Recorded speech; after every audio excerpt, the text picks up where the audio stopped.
everybody? We are back. It is Tito Lodge, favorite podcast, favorite channel, favorite everything. We are back. You guys already know what to do. Hit the subscribe button, subscribe. Hit the like button if you like it. Hit the dislike button if you don't like it. Leave a comment if you like it. Leave a comment if you don't like it. Also follow us on Twitter at the MarkJohn NFL for me, at mholder95 for Matt, and of course Panda Subs, discount code TDL for 35% off. All right, so we're having our first draft show today. So you guys should be excited about that. We got our first look at the Senior Bowl, and we're looking at a couple of players. You got Jeffrey Bassa. I'm saying that right, from linebacker. I think it's Bassa, but that Bassa, works. Bassa. For this show, that'll work. Yeah, it works, right? Jeffrey Bassa or Bassa, and Cam Skattebo. I'm gonna be doing just a little ASU fandom here. Looking at some of those running backs at the Senior Bowl. So that's probably what I'll be doing. I mean, I guess some of the quarterbacks are. I didn't know Dart was there. I didn't know Will Howard. So I'll probably do some on them this week too or something. Check them out. But other Raiders news before we dive into the draft talk a little bit. Raiders are in line for a new head coach here. So they got Ben Johnson looking pretty good for them, right? Ben Johnson.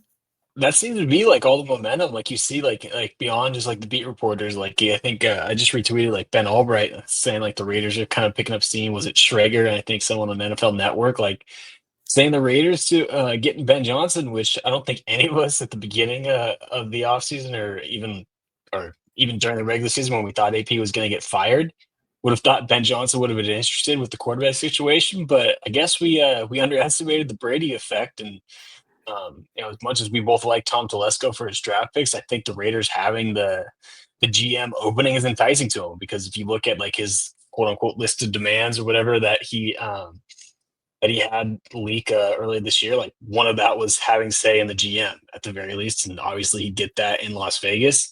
And if you look at like the other head coach openings, especially now that the Patriots are filled and Mike Vrabel officially took that job, like you got Trent Baalke in Jacksonville. That could be a deterrent, even though I think the Jags would be dumb not to fire Baalke if it means landing Johnson. Ryan Poles is in Chicago, kind of entering what could be a lame duck year and a prove-it year for him. And now the new one with the Cowboys opening, I don't think, given what Ben Johnson's asking for, I doubt he'd be willing to work with Jerry Jones. So I think there's a lot of momentum riding towards the Raiders, even though they don't have necessarily a clear path to a quarterback in this year's draft or free agency, really. So building some momentum, and I would be stoked if that happened. Yeah, I think Ben Johnson is building momentum. I think just because it leaked, I think that's a big thing. People are talking about that, and I think we don't know who leaked that, but I think that was leaked to put a positive light on the Raiders. I mean, let's keep it real. I mean, the Raiders were looking like they fired a coach again. They're in disarray, but then oh my god, they're getting Ben Johnson. I think that was kind of the look, because I guess how serious he is taking this job. I think that would be a great hire too. I think it'd be getting one of the top offensive guys, leads the best offensive football. Definitely change the run game a lot. Get the play action game going. I think he has a great game plan, and does a great way of setting up his system. Right. So I think that'll be a good coach for him, and just the style that he comes from with Dan Campbell, and they'll probably want to play the same way. They probably want to have the same attitude. I think he's going to get a lot of things from Dan Campbell. So that's why I think it'll be a pretty good fit for the Raiders. You just got to see what they're going to do at the quarterback position. Like, does he like Aiden O'Connell? Does he think Aiden O'Connell can, with the run game and some play action, does he think he can get away with it? I mean, Aiden O'Connell was good in play action last year, and so that's going to be maybe something he thinks about. I don't know. I'm not saying O'Connell should be the starter if anybody freaks out about this, but I'm just saying, you bring an offensive guy though, he might think that he could do something with that. That's all I'm saying. And here's the thing that I think could work in your favor is like, who have we said is like pinnacle for Aiden O'Connell? Yeah. Jared Goff. Yeah. I mean, obviously Ben Johnson knows the system can work with Jared Goff. If he sees that in him, if he agrees with that and he goes, hey, maybe I'll take a flyer on Aiden O'Connell for a year. And if it doesn't work out, I'll just move on next year. And who knows, maybe if it doesn't work out bad enough, you'll be in a good position to draft someone next year or in 2026. Now, the problem with that is, we talked about this ad nauseum with Glenn, is Mark Davis is going to have to pony up a little bit too and give Ben Johnson or whoever the head coach is some assurance of like, hey, you can try it for a year with Aiden O'Connell, and I'm not going to let anything happen. I'm not going to Yeah. get rid of you, and that comes with another big contract, which I think Mark would be able to do. I hope Mark would be willing to do, but obviously it takes that part of the equation too. Where if you give him the security, I could understand where Ben Johnson's like, you know what, let's try and see what Aiden O'Connell can do in my system. Again, like you said, he's good on play action. If we can get the running game going, and get the young offensive line, get that bolstered up a little bit more, and add, another. I mean, I guess you're not that two backs unless you're going to count on Sincere McCormick not being Zamir White and putting it together for a full season. Um, then obviously that's a big part of the equation too. But I could see Johnson being like, you know what, let me see if I can make this work with O'Connell for a year. And worst case scenario, we're going to be in a spot to draft someone next year. So I'm just throwing it out there. I'm laying some optimism out there in the early stages of the offseason that for the head coach search at least. Yeah, because all right, so I'm going to transition from this head coach search to Ben Johnson. So Ben Johnson is still playing games, right? Like if the Lions Yeah. win, they can't hire him. So let's talk about another guy that got interviewed today, yesterday. I mean, and there really hasn't been too much talk about it. There hasn't been anything released, nothing leaked, because hiring him is not going to make you look like oh my God, we got Ben Johnson. That's why people are like, why hasn't this one leaked and why hasn't this? Because Ben Johnson is not as supposed to be like all the Raiders are. You know what I mean? That's who he's supposed to be. Yeah. Everybody thought it would be like that, but it wasn't. So that's why that leaked, right? Pete Carroll, though. Yeah, that's where you're going. I knew it as soon as you started saying it. Okay, I've heard from a birdie that is between those two. Now, they have to wait for Ben Johnson. So if they don't wait for Ben Johnson, how you feeling, Matt? I mean, look, I said my piece on Pete Carroll. You and Glenn convinced me more on it. I will say I was going through his offensive coordinator hires and was not that impressed. I mean, what was it? Not Marty Schottenheimer. What's his son? Brian Schottenheimer was probably the most effective one, and he fired him. Yeah. He churned through 4 offensive coordinators during his time.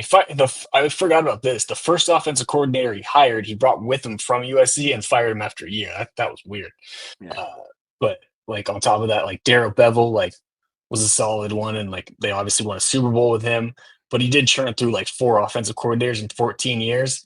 And not a single one of them got a head coach job outside of Bevel being an interim like twice at 2 different stops. So that's what kind of makes me nervous of like, who's he going to bring in to run this offense? And at the same time, like we talked about it being like needing a mentor or needing someone that's like kind of coming up to the ranks, the young up and cover along with them to eventually take over the reins.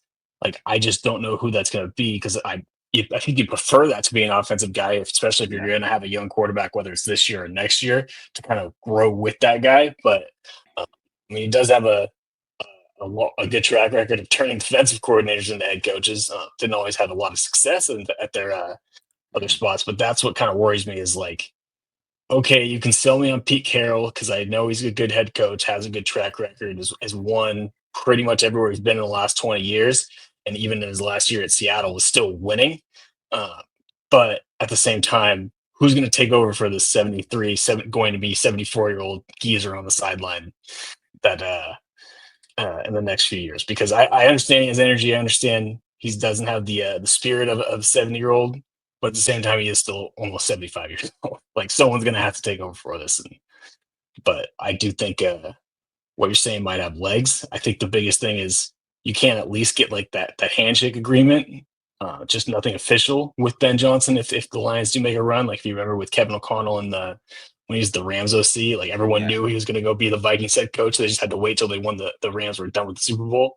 But I think that's the one part that still gives me hope of, hey, maybe they can still hold out and kind of keep Carroll on the line, because I don't know, unless he gets the Chicago job, I don't know where else he's getting interest. But it does seem like those are the top 2, and I think Vinny even like tweeted as much, basically saying like, if Ben Johnson doesn't want it, then it's Carroll's job to lose.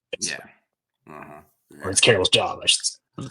So to your offensive coordinator point, I'll tell you this, Matt. Pete Carroll's the offensive coordinator. So that's you run his offense. You don't really run an offense, right? And Brian Schottenheimer is why they had beef is because he stopped and he started running an offense with Russell Wilson, and Russell Wilson threw like 40 touchdowns. But what Pete Carroll did, though, which I thought was hilarious in that season, is like he's like, all right, Brian, go ahead, do what the hell you want to do. And they did it, and then when Russell Wilson's, if he throws too much, what happens? He starts falling apart, just like he did with the Steelers, right? He just slowly then Pete Carroll went right back to it, and they won the last 4 games, and they finished 12-4. So yeah, he has his own idea of what he wants to do on offense, right? So the coordinator is a guy who's going to come in and run what his idea of what his offense should look like. Fair. And that's the thing, like where you're like he's going through all these coordinators and stuff like that. I mean, he's a little different with Geno Smith, I guess, a little bit, but it's still the same offense. I mean, they're going to be running the football. That's the focus. You're going to, get some play action going. It's that type of throw deep, run the ball, play action, throw deep. I mean, that's what Pete Carroll likes to do because he thinks it complements his defense. So I will say that, but Pete, you know what Pete Carroll is? Why Pete Carroll's here, Matt? And I don't know if I said this on the other shows, but the reason why he's here is because all that talk about Jim Harbaugh, Sean Payton, and Andy Reid, and that little nauseatum narrative that even Raiders fans play into, Jim Harbaugh, see, we could have had, we can't compare it to these coaches. Albert Breer's tweeting it. That's why Pete Carroll's here. Pete Carroll is to match the level of head coaches that are in this division. That's why he's here. There's probably really no other reason than that. I think that's the main reason that you even look at him is the level of head coach. Because yeah, he's old. There's defensive questions, but we all know the dude's a pretty damn good head coach, right? He's won a lot of games. He won with 2 quarterbacks. You know what I'm saying? Like he's won a lot of games. He's built one of the greatest defenses of all time. Like this is he is a great coach, right? So when you go up to these like all Sean Payton's, these guy got a Super Bowl, he's got 4 Super Bowls, and you hear all that talk. We got Antonio Pierce. Here's your answer for you, Raiders fan, saying that all year. This is you right here. This is your answer to that. Is go get a coach that's just as equal to them. So I think you're right. I just can't say I'm in love with the idea of like, oh, the retreads have worked everywhere else in the division, so we're just gonna keep doing the same thing that they did. Yeah. Like I'd almost rather be like, you know what, we got to try and bobble everyone else in the divisional weeds. But and it's funny when you were talking about the offensive coordinator, it made me think of it. I think every single time Pete Carroll fired an offensive coordinator, he used the term philosophical differences, which means you didn't do what I wanted you to do. 100%. Yeah. Philosophical differences. I mean, we just couldn't meet eye to eye. It's like that was his beef with Brian Schottenheimer. Was like Schottenheimer wanted to pass more. Pete was like, you can't pass with Russell Wilson. And he convinced him. He was like, all right, let's see it. And they were just bombs everywhere. He threw like 30 touchdowns in like 10 games. And then he fell off. But then they started going back. And then Brian got fired. And then Shane Waldron got hired. Ooh. Awful pick. Well, Waldron was pretty good. He was okay with Seattle. He was better with Seattle than he was with. I think they ranked like 23rd in scoring. Last year they did, not the year before. Not when Geno threw like 34 touchdowns. Something like that. I mean, it wasn't good. And then Waldron lasted 9 games, replacing McGetsy. Yeah. I mean, you got to do what he wants to do. So that's the thing with that. But it's interesting that man. Let's see what they do. I mean, I just think I wouldn't. I'd be okay with both, I guess. Pete Carroll doesn't bother me. It doesn't bother me. Like I saw people talk about his age and stuff, but like, I mean, that dude could probably outrun me right now. So, not saying much. You're right. I would take Pete Carroll versus you in a race. Not in a race. So like, how far are we going? I'm just saying, like, I mean, like a long distance run. Distance, yeah. Race, I'll still get it, man. I can still hit a 4.9. I can still hit it. I believe in myself. Bold. Yeah, I mean, just get a little stretching, man. Stretch, I might hit a 4.8, man. Let's get a stretch. You might have to get you out on the combine then and run the track on Indy and see what you can do. Yeah, man, run a 4.8, man. All right, let's get to these college prospects. All right, so Senior Bowl. Me and Matt are going to Senior Bowl again. It's in 2 weeks. It is coming up faster than I thought. I was like, God damn, man, the Senior Bowl's like 2 weeks, man. But so yeah, it really is. It's in 2 weeks. So I'm gonna be out there. Matt, you're gonna be out there too as well. It is in 2 weeks, right? So the Yeah, 25th. it's in 2 weeks. Yeah, something like Okay. that. A little bit less, but yeah. Yeah. Yeah. I think we're Yeah. starting on the 28th first practice. So 2 weeks literally from today Yeah, as exactly. we're recording this. All right, so we're gonna start diving into those guys. We'll probably do that for the most part for here, and then I don't know, mix in some free agency maybe. But we're starting off with Jeffrey Bassa. I'm gonna go with Bassa instead of Bassa, and Cam Skattebo. So, what are your thoughts on Jeffrey Bassa and the linebackers of the Senior Bowl altogether? Yeah, I mean the linebackers this year, there's a few that kind of intrigued me. Boss was kind of the first one that kind of struck my eye. That's why obviously we're leading off with him. Obviously linebacker with Spillane and Diablo, both being free agents, probably going to be a pretty big need for the Raiders this year. And I think Bassa can be a pretty good replacement for Divine Diablo. Part of the reason why I think that is he is on the leaner side as a background as DB, Hmm. but he's good in coverage for the most part. And on top of it, like he's physical and he has decent instincts against the run. There is some areas for improvement. That's why I think he's probably more of like a third round guy, third, maybe fourth round guy. But I think this past year at Oregon, he was really impressive. And again, does a good job like with his technique and whatnot. We'll see a couple examples of it, even some of the plays he makes, like you can see where it's like, all right, there's a little bit of his play strength issue where he has kind of skinnier legs and still a little built, a little bit more like a DB where he can get pushed around by bigger and more physical offensive linemen in the running game.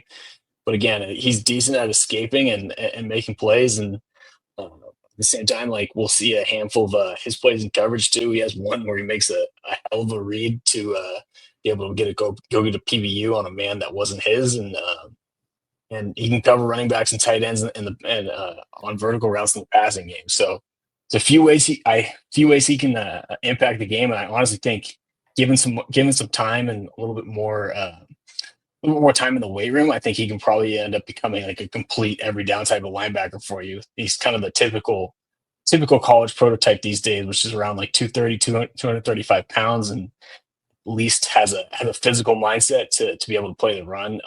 Just kind of needs some work. There's not many guys that can really go from the college game to the NFL and start right away at linebacker anymore. Those guys are pretty rare, and they're usually someone like Jack Campbell, who's 6'5", 250, something like that, coming out of college. So yeah, I like his game a lot, and yeah, we're going to be one of the guys I'm keeping an eye on down in Mobile. I think probably one of the better backers down there. Yeah. So I'm doing Cam Skattebo. I mean, everybody probably knows him from his big games to finish the year against all national TV with Iowa State, and Texas. So yeah, two really big games there. I mean, yeah, with him as a running back, it's to me like he can do everything, right? So he can run. He's a downhill runner, and I'm going to talk about how he needs to remain a downhill runner because speed is a question with him, right? That is the question that is going to be his knock. He needs a good combine. Like his 40 time has to. That's a big day for him. If he can run under a 4.6, like that will shut a lot of people up. I mean, if he runs a 4.58, that would be good for him, to Yeah, be honest. Yeah, right. So that's a focus for him. Probably he's probably going to practice that, and it probably won't even be his real speed if he hits that. To be honest, because I mean, it is. It's a big moment for him, yeah, for real. Because like he has great vision, great patience. He's like a very, like I say this all the time, but he's a very natural running back. Like he has great patience. He is really great agility too. And then he has the ability to burst. So I think when you look at him from that aspect, he can catch too. Route running, you really don't see too much. It's more just swing routes and stuff like that. The only route that he really ran that I saw was the Texas one that he got that big pass. But other than that, it's not too many routes to him, more other than swing passes. But he did catch 45 passes and had 608 yards. So I mean, he is effective there too as well. But also, I would say like even blocking too, they didn't make him block too much, and when he did, it's a little hit and miss. So there is some things that I don't know if he needs to show at the Senior Bowl for sure, which is running routes yeah. and making blocks. I think there's two things he has to show at the Senior Bowl, that he's really good at doing that, that he can do that and be a three down back.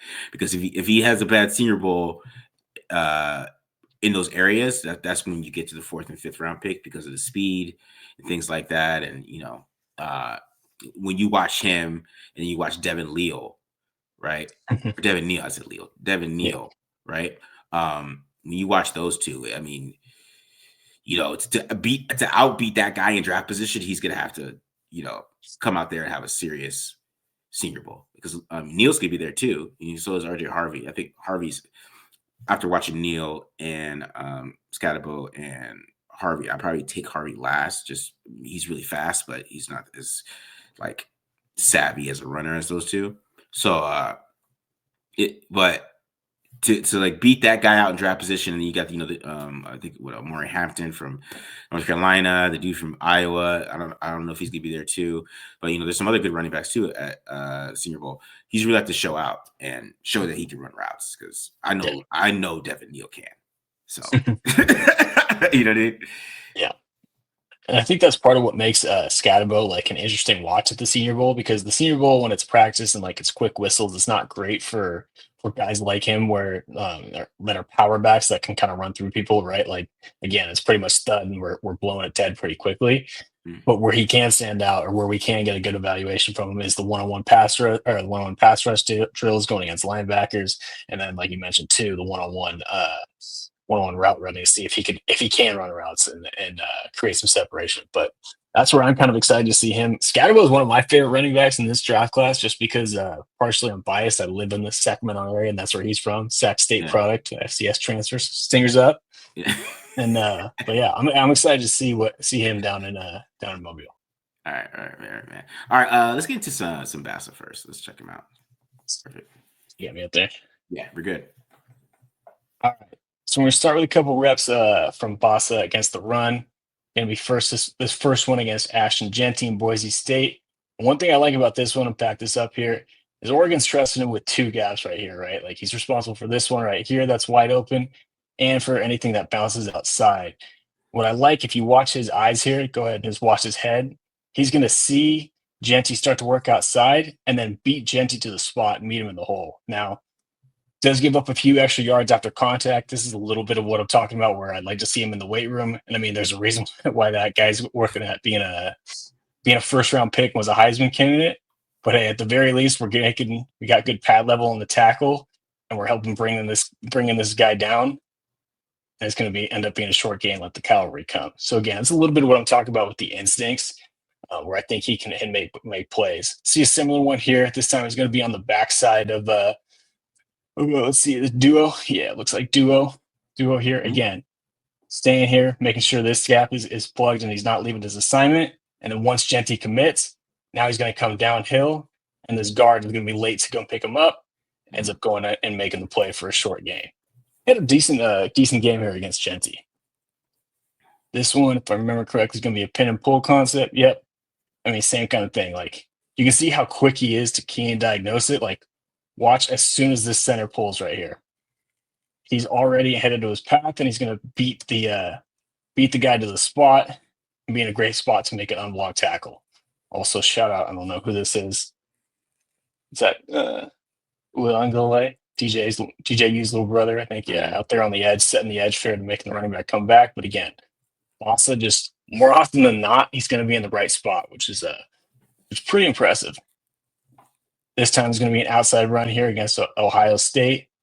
And like part of the reason why I wanted to show the sideline view here is you get a little bit of a view of his range. Again, we'll see this better from the backside, but he's got to stay inside and hug that inside gap first to make sure that nothing comes inside.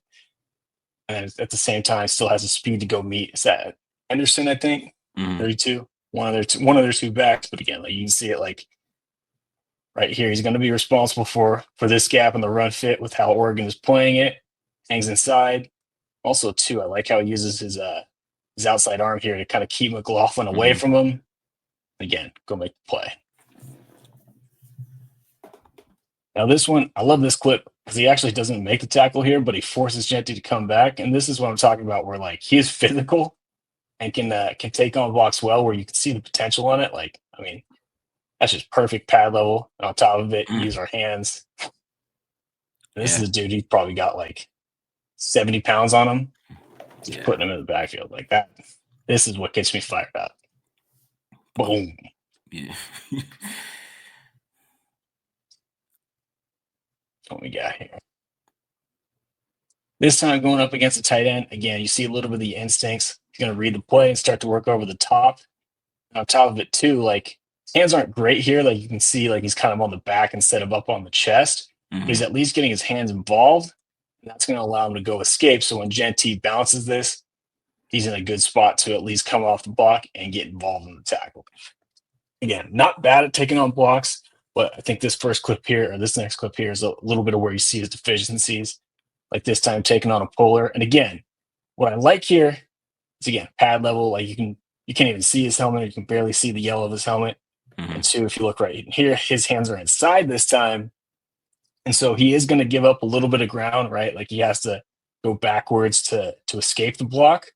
Again, that's where I think the lack of strength kind of becomes an issue. And also, I would like to see him play with his helmet maybe closer to the outside here to help Yeah. himself out, especially since he's not a bigger guy. Hmm. But hey, he's still getting off the block. And again, having the technique to be able to come off and make this tackle. So when he does get bigger, when he does get better at taking on blocks, those plays are going to be even more impressive, going to be for even less gains. I think we'll see a similar rep here against Washington. This time a little quarterback draw. But again, you see the same kind of issues where a little bit covered up here. Pad level's not great on this time and does get some ground. But again, the use of hands. Also, I'm interested to see what his arm length is because I mean, you can see here, and we saw that Yeah. rep against Singleton. Like he's able to get extension, and that keeps the offensive lineman away from him. And on Yeah. top of it, works the hand. So after the D line, I got that cut off a little bit too quickly there. After the D line after the D line slows up the quarterback, he's in there to be able to clean it up. This is the rep I was talking about of him in coverage. Oregon's running a little zone match concept here. And like you can see, like he's in man coverage here. I think that's Genty right there. Yeah. That's empty. Yeah, running the route. But what he does a great job of is if you look at his eyes, like he's in a spot where he can see his man and read the quarterback. So when he sees the quarterback go to throw this out route where the other linebacker ends up getting beat, now he's in a great spot to go make a play on it. And on top of it, he's a pretty damn good athlete to go up there Yeah. and get that PVU. See it here from the end zone view. Do a little bit of his vertical jumps and justice. You can see it Mm. just comes into the picture there. Go up and get it, baby. So again, pretty good athlete. This time going to be some man coverage against the scramble drill against the running back. This is a little bit what I was talking about of him being able to carry backs down the field. One of the things that stand out, and I think this is where his background as DB helps, is his hips are pretty loose. Like you can see here, he's square. Does a pretty good job of flipping them. Does give up a titch of separation. But he has the makeup speed and then uses his hands too to help get a force out and force that incompletion. Again, this is a scramble drill too. This is not an easy cover. This isn't like just a normal wheel Yeah. route. He's able to stay in phase in an adverse situation and again use the sideline as his friend.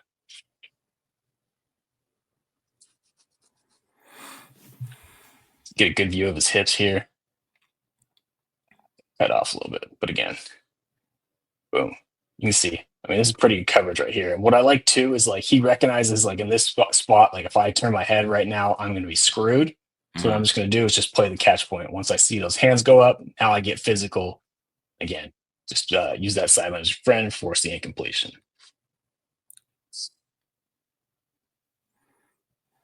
This next one I screwed up. Put the wrong clip in there. Now on top of it, this last clip here that we have a little bit more of a one-off. Just a nice little pass rush move, but something that maybe he can add to his bag later on. You'll see this nice little hesitation Mm. move, just a little stick move, gets held here and then and ends up on the ground. But like you can see this too, like little shimmy puts on this left tackle here, little dance move, and boom, get the quarterback to scramble. So I wouldn't say he was a great pass rusher. This was like really one of the only notable pass rush clips I found of him, but Hey, if he can do that, maybe we can add that to his bag later in the NFL. So I just want to again, say, Washington's quarterback Desmond Williams, who just made that play right there. He's from Bassa, Arizona. That dude is ridiculous. I just want to say that. he was a hell of an athlete. I mean, like that was He one thing I was for certain against in that Oregon game. he Like, could play. That dude could play some yeah, football. All right, but yeah, that was it was impressive to me. Like that he was lean, but he looked like he was like, huge. Like it was kind of yeah, weird. Like you could tell that he is. He looked like he's never had 8 McDonald's in like 4 years. That's what he looked like. Like you know what I'm saying. Like it was a lean, big dude type of thing. So that's why you can see like the strength that he has. That in the way he plays, you could see it, and just a lot of instincts. That's what you have. When you're a linebacker, man, you gotta have instincts. It's just yeah. really, it's like a big trait for linebackers, and he has some great instincts. So yeah, that was a pretty impressive film. I was really impressed with that. I thought, that's something that the Raiders want to add is that kind of like smart, instinctive linebacker that you know is not scared to take on guards and stuff like that, and again play some football. So especially when you got that many third round picks, and probably somebody like him would probably be there just because where the NFL values linebackers. Yeah. Something you could look at for sure. It'll be interesting to see him in the one-on-one too at Senior Bowl because again, saw him do pretty well a few times against those running backs. So yeah, he's definitely a guy to keep tabs on during the Senior Bowl week. Yeah, for sure, for sure. All right, let's do some Skattebo. All right, so start off with some Cam here. Um, so here's his first run versus Iowa State. So you see a lot of counter today. Okay, this is a lot of counter. All right. So what I like about this run is you see here 95 kind of breaks through here. So you see 95, he's breaking through. But what Cam does, he's just kind of avoids it a little bit. And then you see the hole open right here. So you can see the hole open right there. Boom. He gets through it. So yeah, man. I mean, so this is what you get with him, right? You get great vision. He has great agility. Like I said, he can avoid that, and then he could come back here and then jump cut that way, basically, and burst, right through that hole right there. And that's the thing. Like you talk about his speed, but when you can get that upfield burst like that as a running back, you can get big runs just like this. Still, I was gonna even when say you're he not might the not have best great there. long speed, but he has burst. Yeah, that's why I want to see what his 10 yard split is. I'm interested in that. Yeah. All right, so this is another great run here. So like this is now we're getting a pulling tackle here on a little one back power, but we got a pulling tackle. And what I love about this run is you see this linebacker or what I don't know what this guy is in the Iowa State's defense, but he's crashing here, right? But as you see this tackle, he's still trying to get there, right? So what I like what Skattebo does is he doesn't just like run at this guy. See how he's a little patient. He sets up this block here, even with this guy coming behind him. He still, has shows a lot of poise setting this up. Then he can jump cut inside. He let the block happen, and then he's out, and then he's busting through tackles. You know what I mean? That's why I really like this run, just because it shows him setting up blocks, being patient. When you're running power like this, let's just say if they get Ben Johnson or something like that, and they start running power, this is the type of back you want. He is like, I don't know, like what I would say, like when it comes to other backs, but when it comes to like running power, I bet once I get through a lot of these evaluations, he's going to be at the top of just that type of back because he's just so special with it. So we were getting kind of the same thing again. You're getting that same pulling tackle, but this time we're getting the right tackle pulling, right? Like I said, he sees the patience, right? So he lets the block develop. He doesn't really get full speed until he's already kind of till the blocks are there, right? He'll never get full speed until the blocks are there, right? And what I talk about this play is this linebacker played this so well right here. Look at him just kind of read this. Go right, follow it right there. He's right there. I'm here, but boom, nope. And then he's just cuts back inside. Thick build and low center of gravity, man. Hard to bring down. Yeah, man. So, like I said, he is so patient on these power runs. I mean, that's what ASU is doing. They're running counter and one back power all day long. All right. So here he is against Texas.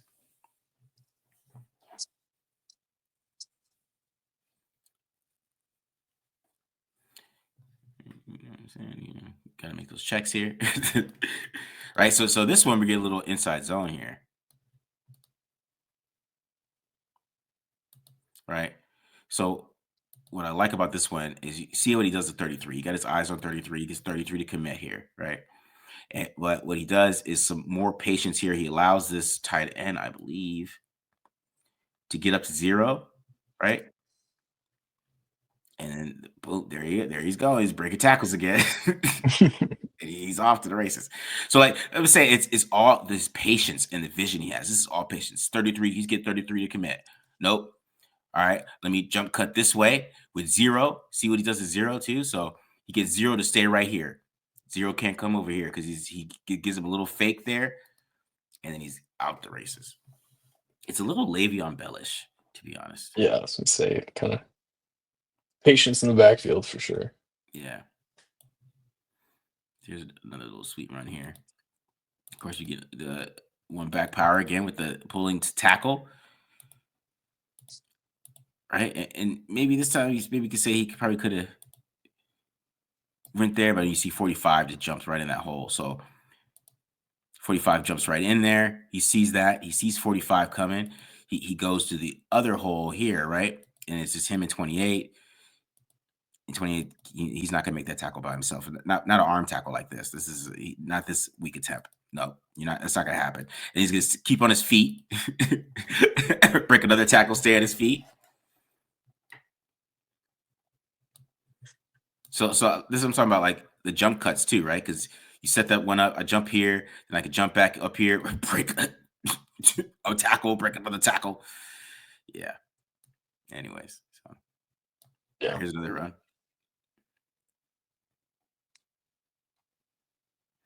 So this one kind of shows his vision too, because we're getting a little bit outside zone here. I believe, kind of looks like no more my bad pinpool, little pinpool sweep here. And then what I like about this one is he doesn't even try to overcommit here. He knows nothing's there. He just takes a cut back. And he gets 6 or 7. So this is what I'm talking about. His vision, like he sees these linebackers overcommitting here, right? Because they're committing to the pin pull. He just goes the other way and gets 6 or 7. All right, and here's another one. Like it's kind of same pin pull play, right? And this is what I'm talking about with his vision here. So you see how he's letting everybody stay in front of him, right? He's not overrunning these guys. He's not running into anybody's back. He's gonna just let these guys make their blocks first, and then once everybody gets in their position, and you see the hole open up, right? Then he takes it, boom, and then he's running for 9. So as I'm saying, if you're gonna be running power, this might be your guy. I just you know. So here we go, a little counter here, right? And another one is you can see his patience again here too. So you see right here at this point, bring it back a little bit, right? You see how he is basically like hop skipping. He's not even running. He's like kind of skipping type of thing because he knows he has to let these blocks develop. And once he lets 58 get on that safety right there, he just knows he just walks in. And you see it here again on this one from the goal line too, right? This time we're getting some inside zone here. But what I love about this run is see this guy's getting beat here, right? 78 is getting beat, but he just jump cuts inside a little quickly. Right there, touchdown. Jump cut. Ooh.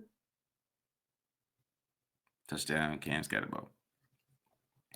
And then, of course, I mean, you can get him the ball in space too. A lot of the passing here.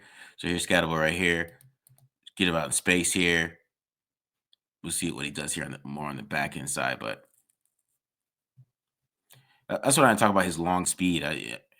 Like, it's going to be big for him because that's his knock. But I think he's still a little faster than people think. But what I like yeah, about this one here is that he comes outside here. Watch, see this I don't know what this is, the corner right here. See how he starts going outside here because he kind of baits him yeah, outside to this block. Then he cuts it back inside, and he's gone. So this is kind of him too because he really this sets corner. it up. Yeah, he sets it up, man.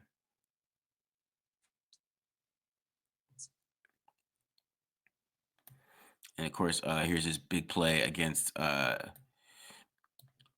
Texas here late in the game. Nice little jab step there. Gets a little jab step here at the bottom here.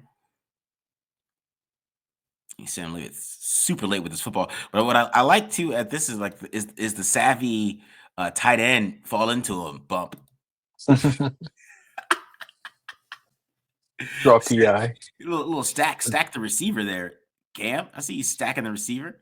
So that's what I'm saying. So there is some maybe some ability to run some routes. You just don't see it a lot. And then with the helmet off, look at him just staring. It's the attitude too. You see it from this backside here. See the veteran, the veteran little push off there.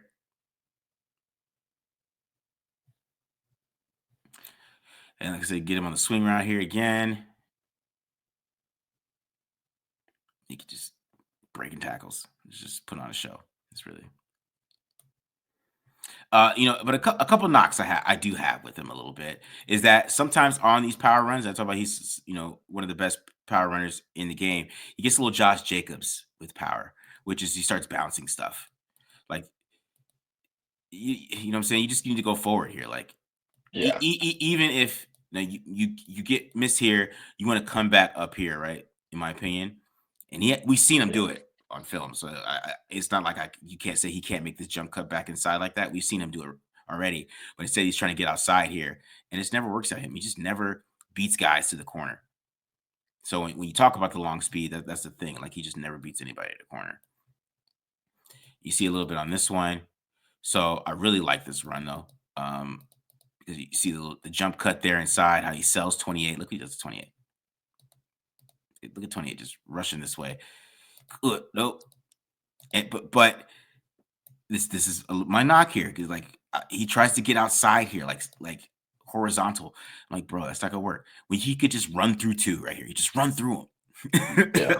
But he does this a lot. Like if it's sometimes it's like he can hurt plays. Like he tries to get outside like that. A little bit of know how you're built. Exactly.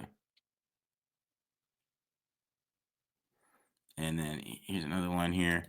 And with this one, like, I would expect him to kind of get upfield quicker here, right? And I know this guy's coming, but we see him. I mean, no pause on that one. But we see him, we see him run through this guy, right? We see him just push right through it, right? Knock these guys over. He's running sideways. Like, where are you going? Yeah. You know what I mean? Yeah. And we see him as a blocker here. Like this is a good block. Some dude on Twitter told me this wasn't a good block because he should have not done a cut block. He should have just blocked him so he could not let the other guy come through. But I don't know. I feel like this is a pretty good Leave it to block. Twitter, man. That is a great block.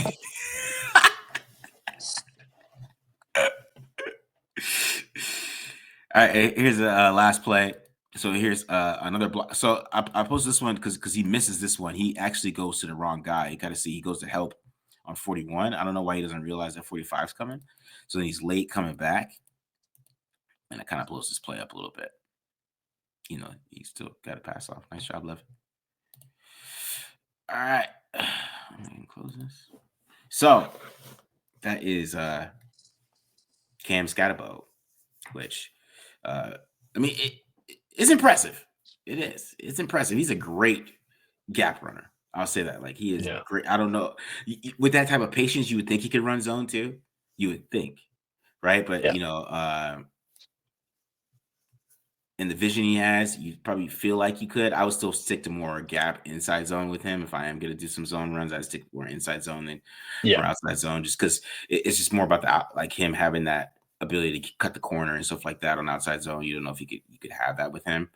But as a gap runner, yeah, dude, like it's there. It's there. You like what he could do in power. You like his patience.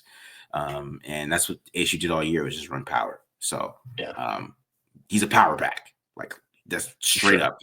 I mean, if you want to try to do zone, I mean, that's on you. But he's a power back. There's really no other way around it. Yeah, I mean, I think for one of my biggest takeaways from your breakdown was like you knew about like the ability to make tackles or make defenders miss and break tackles and all that stuff because that's obvious to see. But like the vision was really impressive, and I think too like that's kind of what makes him. That's what can make him like the like you're saying like the good runner on the inside zone. I just think you do like you want to force him to keep his shoulders north and south and not towards the sideline. Like that's going to be the biggest key. But he kind of, I mean, I would keep going, drawing back to the Ben Johnson comparisons. He kind of reminds me a little bit of David Montgomery Yeah. to a certain extent. So yeah, he's a fun guy to watch. I think he's a guy that's built up some steam over the last, I guess, 2 months, whatnot, with being on the national stage. But yeah, he's a tough runner, man. He was like that at Sac State, but doing it at the FCS level. Also has a hell of a high school highlight tape if anyone has time. Watching him at Rio Linda, which is a smaller school out here in the Sacramento area. He was legit in high school too, and it's just running dudes over. I want to say he had something that's like 3,000 yards or something like that in high school. Yeah, Yeah. one of those Wow. crazy stat lines. But yeah, he wasn't great competition, but he was dominant. Fun to watch, man. Fun to watch for sure. Yeah, yeah, bro. Yeah, he could play, and that's the thing. Like, you just got to put him in the right system and the right running game, and if you want to mix it up, that's the guy. Like, yeah, he can. You put him in some gap schemes, he's going to do that in the NFL. I think just because of his patience and his allowing the blocks to work, and that's going to work out in the NFL. You run like that. So, all right, so guys, that's our first draft show. I mean, we're ready for the GM breakdowns. I'm ready for if they hire Ben Johnson. I know I'm going to have to do a full offensive breakdown of that, so we're prepared. We might have to bring BD and Maddie Brown if they hire Pete Carroll. So we might have to go ahead of Maddie and Be excited for that, yeah. do a full breakdown of that if that happens. But we're gonna keep you guys updated on that. Of course, enjoy this. We're gonna do more Senior Bowl shows. I might probably look at the quarterbacks this next time, and then we'll do that. And yeah, it's gonna keep coming, guys. Keep draft stuff. I got Cam Skattebo versus Iowa State. Every single touch on the members, so check that out if you haven't seen that. And I'm probably gonna do some Jackson Dart this week because yeah, people love Jackson Dart. And then my DP NFL said he's a third quarterback, so I was like, let me do some more deep diving into this, I guess. But Yeah, I mean, I'm on the team with Damien on Bleacher Report, and I was surprised to see him say that he's got him ranked pretty high. I was surprised because I'm not a huge Dart fan, but I don't know. Maybe when I bust in the tape, he does have plenty of arc talent. I just hate his ability to read defense, but we'll save that for another day.